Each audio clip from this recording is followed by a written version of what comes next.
సవితక్క రేవంత్ రెడ్డి గారు జెడ్పీటీసీ కాకముందే మంత్రి అయిన మరి సీనియర్ నాయకురాలు. అట్లాంటి సీనియర్ నాయకురాలకి నిన్న మహేశ్వరం నియోజకవర్గంలో ఓడిపోయిననేమో కుర్చీ మీద కూర్చోబెడతారట, గెలిచిన వాళ్ళని మాత్రం కింద కూర్చోమన్నట్టు మనం పిచ్చోళ్ళక వాడు కారు అట్లు ఇస్తుంటే వాడు ఇంకోటి చేస్తుంటే పోజులు కొడుతుంటే మనం చూడాలంట. అక్క ఏమనలే పాపం, కానీ కార్యకర్తలు ఊకుంటారా? ఊకోరుగా. అరే మా మేడంకి అవమానం జరుగుతుందని లొల్లి పెడితే ఇలా హోంమంత్రిగా పనిచేసిన అక్క మీదకి గింతంత పోలీసు వాడు ఎగిరిపోయి రెచ్చిపోయి మాట్లాడుతూ ఉన్నాడు.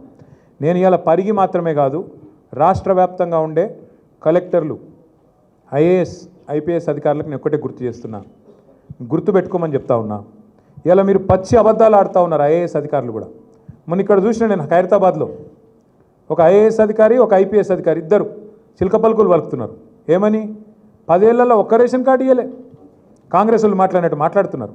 నేను వాళ్ళందరికీ ఒకటే చెప్తా ఉన్నా, ఎక్కువ టైం లేదు, 2-2.5 ఏళ్లలో మళ్ళీ మేమే వస్తున్నాం. ఎవరైతే ఎగిరెగిరి పడుతుండ్రో, ఎవరైతే అతి చేస్తుండ్రో, ఎవరైతే రేవంత్ రెడ్డి కంటే ఎక్స్ట్రాలు చేస్తున్నారో వాళ్ళందరికీ నేను ఒకటే మాట చెప్తున్నా. నేను ఇదివరకు కూడా చెప్పినా, మళ్ళీ కూడా చెప్తున్నా, బరాబర్ ప్రతి పేరు రాసి పెట్టుకుంటాం, ప్రతి ఒక్కరి మాటలు యాది పెట్టుకుంటాం. ఇదివరకు లెక్క మాత్రం ఈసారి ఉండదు. అన్ని లెక్కలు హిసాబ్ కితాబ్ సెటిల్ చేసే బాధ్యత నాది. సురేంద్ర ఒక మాట అన్నాడు, వాస్తవం అది.